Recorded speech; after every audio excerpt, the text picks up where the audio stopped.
기대했는데 해주지 않거나 오지 않거나 몰라주거나 혹은 배은망덕을 하게 되면 지극히 사랑하는 데서 도리어 지극한 미움을 이뤄내게 되고 작은 은혜로 큰 원수를 맺게 되는 이치가 바로 복이 죄로 화하는 이치다.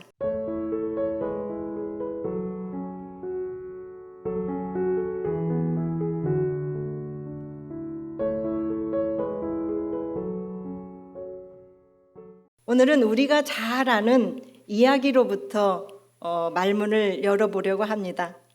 어느 날 화창한 봄날에 그 개 한 마리가 재수 좋게 고기 한 덩어리를 입에 물었습니다. 기분이 좋은 그 개는 그 자리에서 먹으려다가 아니야, 집에 가져가서 먹어야지 라고 생각하고는 누구에겐가 뺏기기라도 할 듯이 조심스러워서 입에 물고 막 달려가는 중에 동네 개울가에 딱 다리 앞에 멈췄습니다. 근데 이제 그 고기를 입에 물었기 때문에 코에서는 맛있는 냄새가 나고 목에서는 군침이 돌고 배에서는 어서 들어와라, 어서 먹어달라고 재촉을 하는 겁니다. 기분이 좋은 그 개가 먹으려다가 이제 큰일이다 싶어서 했는데 나중에 이제 신이 나서 가고 있는데 동네 개울가에 마침 보니까 자기 개울이 이렇게 어른거리는 가운데 뭔가가 보이는 거예요.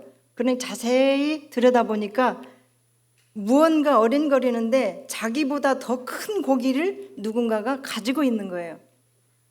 자, 욕심이 동했습니다. 자기 것보다 더 훨씬 크게 보이는 거죠. 자신이 물고 있는 것보다 더 큰데 그거를 그냥 두고 볼 수 없다. 저것만 가지면 내가 더 배불리 먹을 수 있겠지 라고 생각을 합니다. 옳지. 그렇고는 욕심이 발동한 개는 곧바로 커다랗게 눈을 부릅뜨고는 다리 아래를 향해서 큰 소리로 부르짖습니다.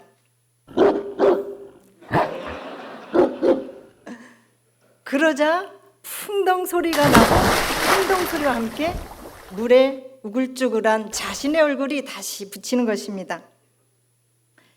욕심 많은 개는 그제서야 자기가 물고 있던 고기 덩어리가 떨어진 것을 알고 깨달았습니다. 아, 이를 어쩌나. 한 입도 떼어 먹어보지도 못하고 송두리째 그 고기를 물에 빠뜨렸으니 이 욕심 많은 개는 그만 화가 났어요. 화가 나서 그 아래를 내려다 보면서 그 개에게 이놈아, 그 고기 이리 내놔. 그러자 그 다리 아래에 있는 개도 고기 덩어리를 입에 물지 않은 채 자신에게 막 짖어대는 겁니다. 노려보고 짖는 거죠. 아, 그제야 그 욕심 많은 개는 그것이 자기의 그림자인 것을 깨달았습니다.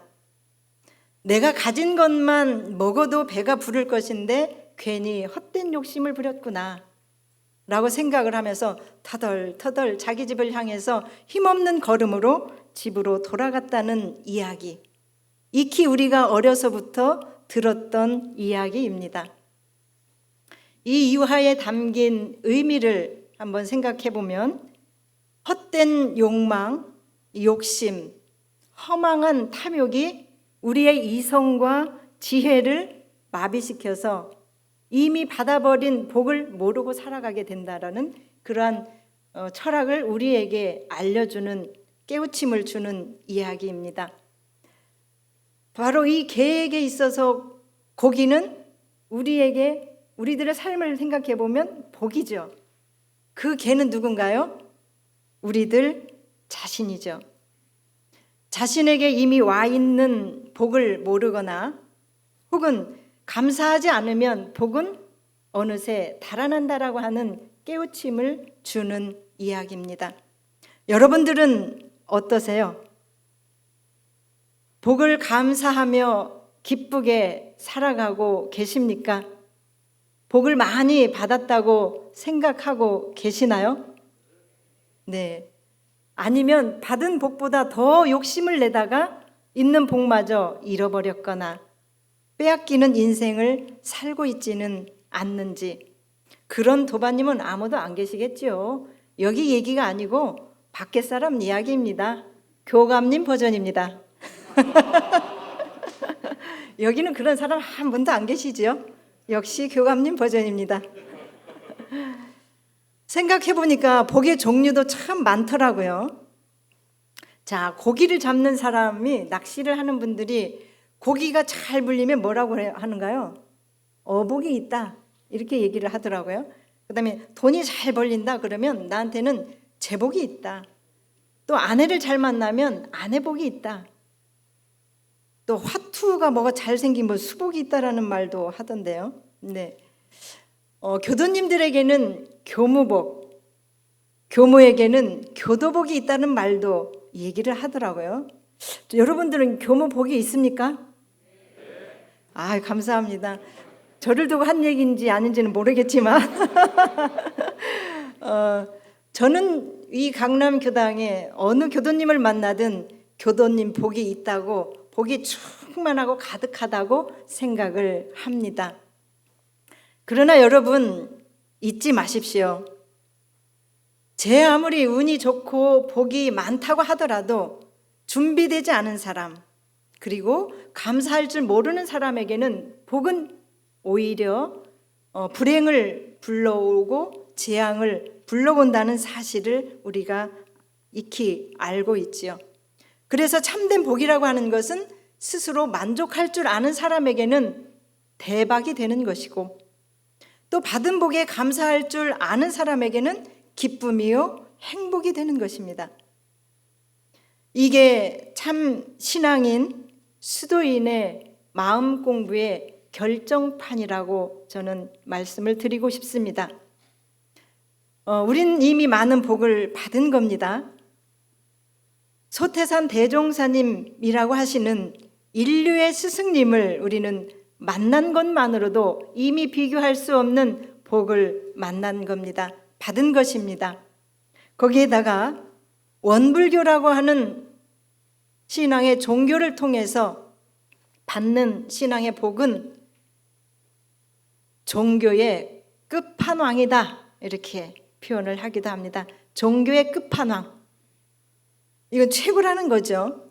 네, 이런 종교의 끝판왕을 만나게 한 것도 또한 우리에게는 가장 큰 복입니다.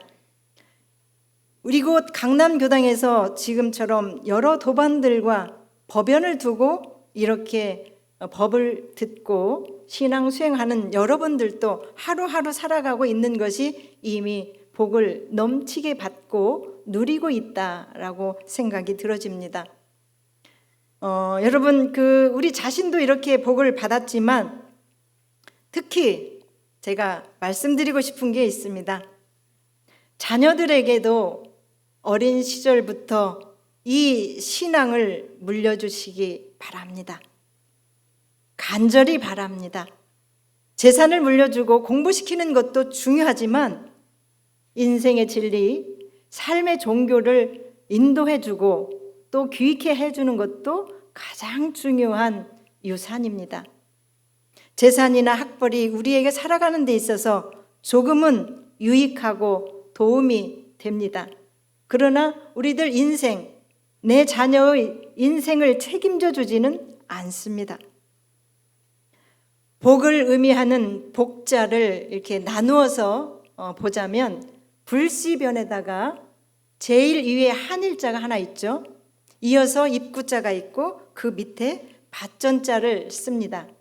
이게 무슨 말이냐 하면 하나의 입을 먹이는 밭이 눈에 보이면 이것은 복 있는 자다. 그래서 문전옥답 그렇게 말을 하지요. 이런 이런 것은 집의 문 앞에 이런 밭을 두고 살아가는 사람은 복이 있다는 거죠. 그래서 보통 세상의 복이라는 말은 뭐니 해도 이 입을 먹여줄 수 있는, 입을 책임져 줄 수 있는 그런 사람을 만난다든지 혹은 땅이 있으면 그보다 더 큰 복이 없다고 세상에서는 생각을 합니다. 그러나 저희처럼 수도를 하고 종교인들에게는 입의 복도 중요하고 밭의 복도 중요하지만 여기에 더불어서 진리로부터 부여받은 복, 하늘로부터 부여받은 복, 나눔의 복, 영적 사명의 복이 있습니다. 마침내 그 복을, 이런 신앙의 복을 나눌 수 있는 사람이야말로 이 시대의 참 신앙인이요, 그리고 여러분들이 바로 그 복을 받는 분들이다라고 말씀드리고 싶습니다. 우리는 이 복의 원리를 알기 위해서 종교를 공부하고 몸부림치면서 기도해 왔고 마음 공부를 통해서 실천하기 위해서 끊임없이 영적 훈련을 하면서 달려왔습니다. 여러분, 복 있는 인생은 어떤 인생입니까? 나에게 주어진 것에 감사하며 사는 인생입니다. 욕심 많은 개 이야기에서도 보면 개는 자신에게 주어진 복을 몰랐던 거죠.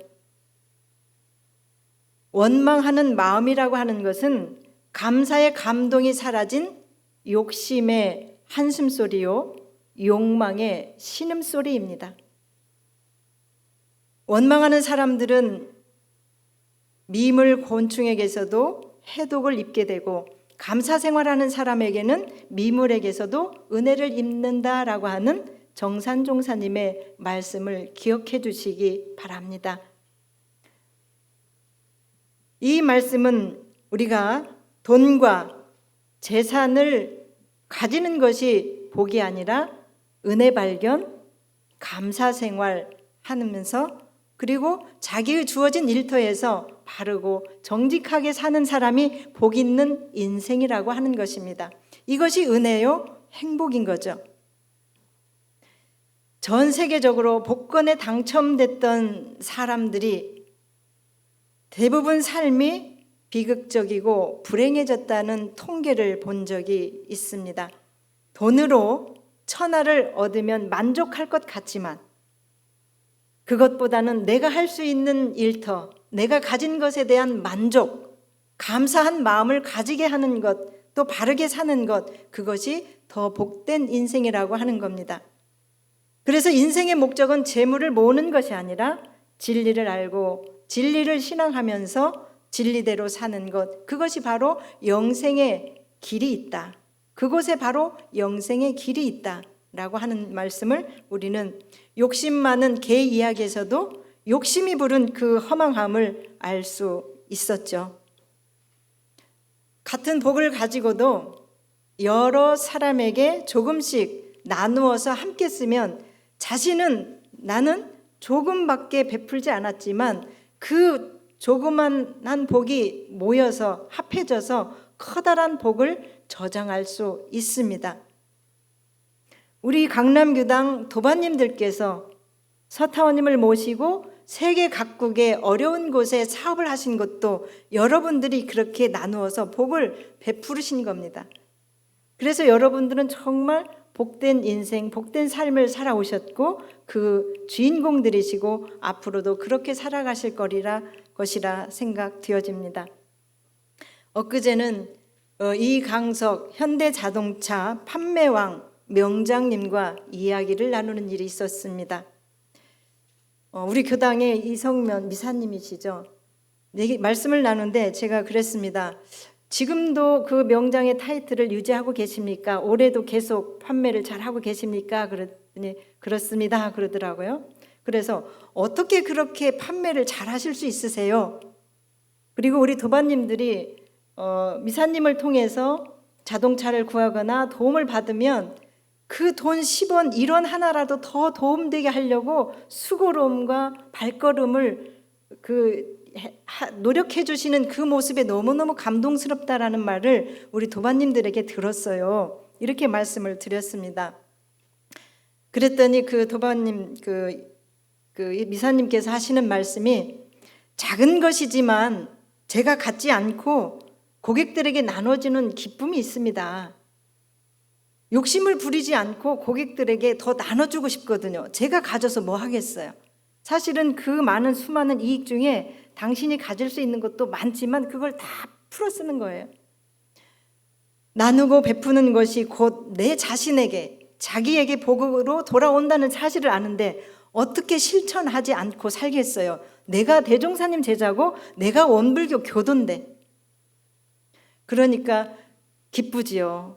그것이 자연의 이치요, 순리요, 인과라고 하는 것을 확신한다는 말씀을 주셨습니다. 그 말씀을 듣고 아하, 명장이 따로 있는 게 아니었구나.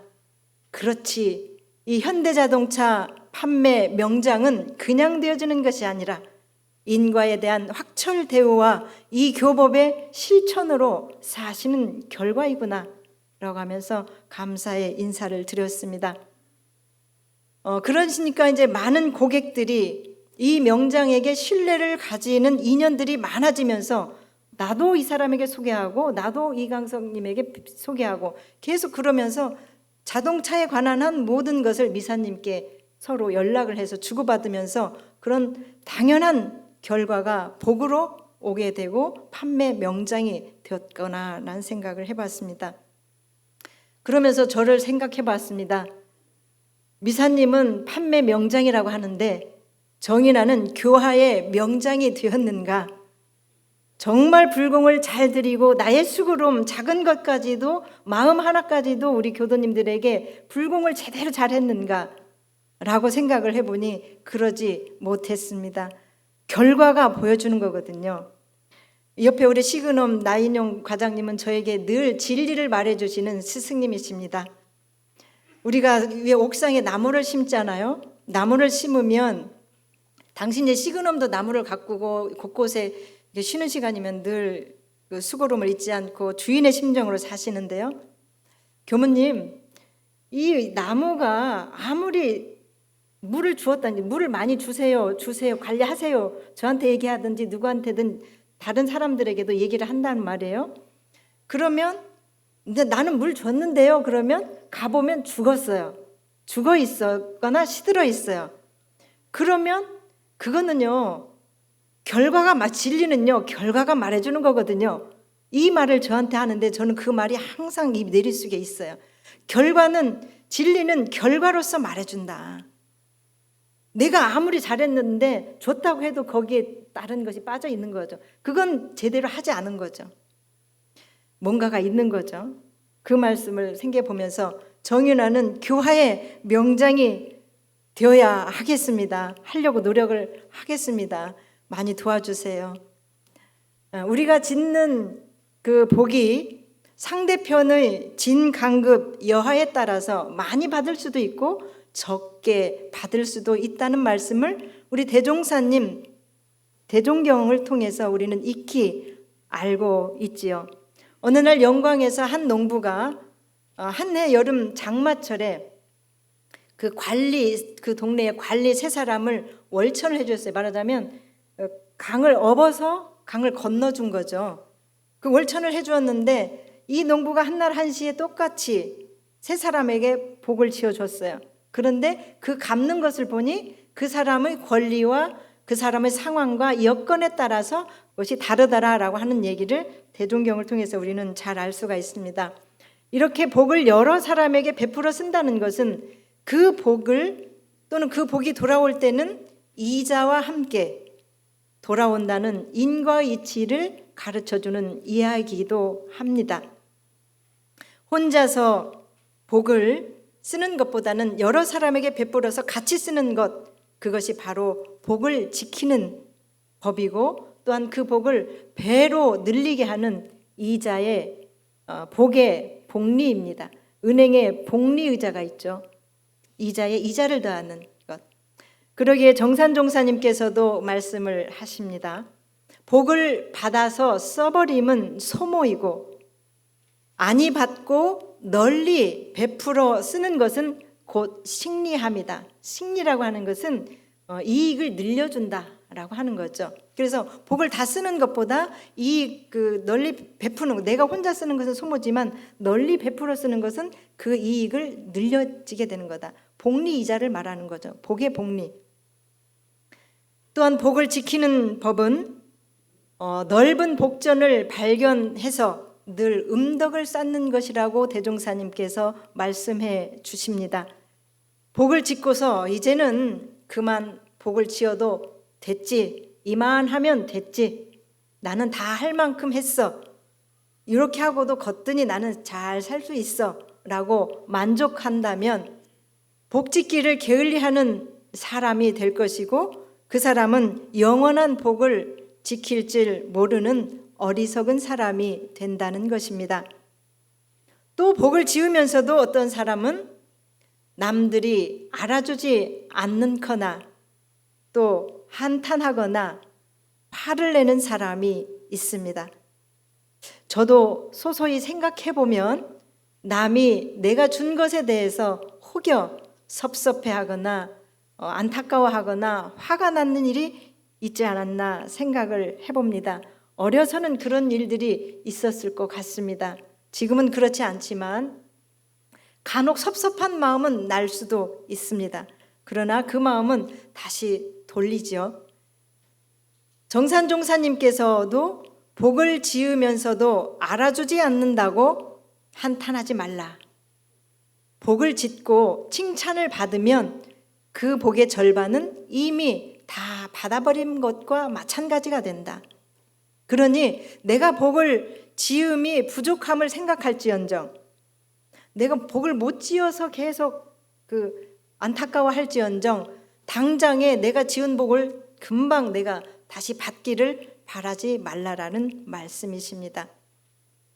복을 지키는 법을 아는 지혜로운 사람, 또 칭찬받기를 원하지 않습니다. 복을 지키는 법을 아는 지혜로운 사람은 아무도 모르게 감쪽같이 복을 짓고 다닙니다. 왜냐하면 이러한 사람들은 덕도 음주하는 덕이 더 크다는 사실을 알기 때문이죠. 복이 영원한 복이 되도록 지키는 방법은 바로 복이 죄로화하는 이치를 아는 것에서도 출발을 합니다. 구타원 종사님 이야기는 너무도 잘 아시죠? 복을 지어놓고 그 복이 도로 죄로화하는 이치. 구타원 종사님께서 이웃 사람에게 약간의 보시를 하였더니 그 사람이 구타원 종사님의 집안의 일을 수고로움을 몸과 마음으로 다 아끼지 않고 하십니다. 그러자 대종사님께 말씀드리죠. 복은 지켜 볼 일입니다. 그렇게 말씀을 드리니까 대종사님께서 그대가 복을 지으면 받아지는 이치는 알았지만 혹여 잘못해서 그 복이 죄로 화하는 이치를 아는가? 이렇게 되묻죠. 그러자 이공주 종사가 묻죠. 어째서 지어놓은 복이 죄가 된답니까? 지어놓은 복이 죄가 되는 게 아니라 복을 지은 그 마음이 죄를 짓는 마음으로 변한다는 것이다. 보통 사람은 보통 내가 복을 지어놓고 복을 지었거니 또 내가 누구에게 은혜를 베풀었거니 라고 하는 이러한 상을 갖게 되면, 그런데 그런 관념과 상을 놓지 않고 그냥 가지고 있으면 저 은혜 입은 사람, 내가 은혜를 베풀어 준 저 사람이 어떤 때는 섭섭하게 하고 내가 기대하는 마음이, 내가 이렇게 해줬으니까 기대하는 마음이 나한테 생기죠. 그런다 기대했는데 해주지 않거나 오지 않거나 몰라주거나 혹은 배은망덕을 하게 되면 지극히 사랑하는 데서 도리어 지극한 미움을 이뤄내게 되고 작은 은혜로 큰 원수를 맺게 되는 이치가 바로 복이 죄로 화하는 이치다 라고 하는 말씀을 쉽게 예를 들어서 말씀을 해주시죠. 결국 복을 짓는다는 것이 오히려 죄를 만드는 수가 허다한 것, 이것을 경계해 주셨습니다. 이것은 결국 저는 우리의 마음가짐을 얘기한 거다라고 말씀드리고 싶습니다. 마음을 쓰는 데 있어서 한편에 치우침 없이, 어긋남이 없이, 그르침이 없이 원만하게 사용하면 그것이 바로 복락을 넉넉하게 받게 되고 복으로 지키는 법이 된다는 의미입니다. 그래서 그 마음이 얼마만큼 중요한가 하면 대종사님께서 요은품에 그런 말씀도 해주시죠. 마음이 바르지 못한 사람이 돈이나 지식이나 권리가 많으면 그것이 도리어 죄악을 짓게 하는 근본이 되나니 마음이 바른 뒤에야 돈과 지식과 권리가 다 영원한 복으로 화한다라고 하는 거죠. 쓰는 것도 그렇게 쓸 뿐만 아니라 그렇게 써놓고 내가 그 죄 짓는 대종사님께서 화로 놔지는 이치를 경계하신 말씀에도 부합되는 이야기라고 생각하면서 우리가 되새겨 봐야 하겠습니다. 정리를 해보자면 복은 다 쓰지 않고 아껴 쓰는 것입니다. 그리고 복을 혼자서 쓰지 않고 널리 많은 사람에게 내게 가진 복을 나누어 베풀어 쓰는 것입니다. 그리고 넓은 복전을 발견해서 늘 보이지 않게 쌓기에 게을리 하지 않아야 복 있는 사람입니다. 또한 마지막으로 복이 죄로 화하는 이치까지도 알고 살아가야만 복 있는 사람이고 영원한 복을 지키며 살아갈 수 있다라는 말씀을 드리면서 우리 모두 복 있는 사람 되기를 축원드리겠습니다. 감사합니다.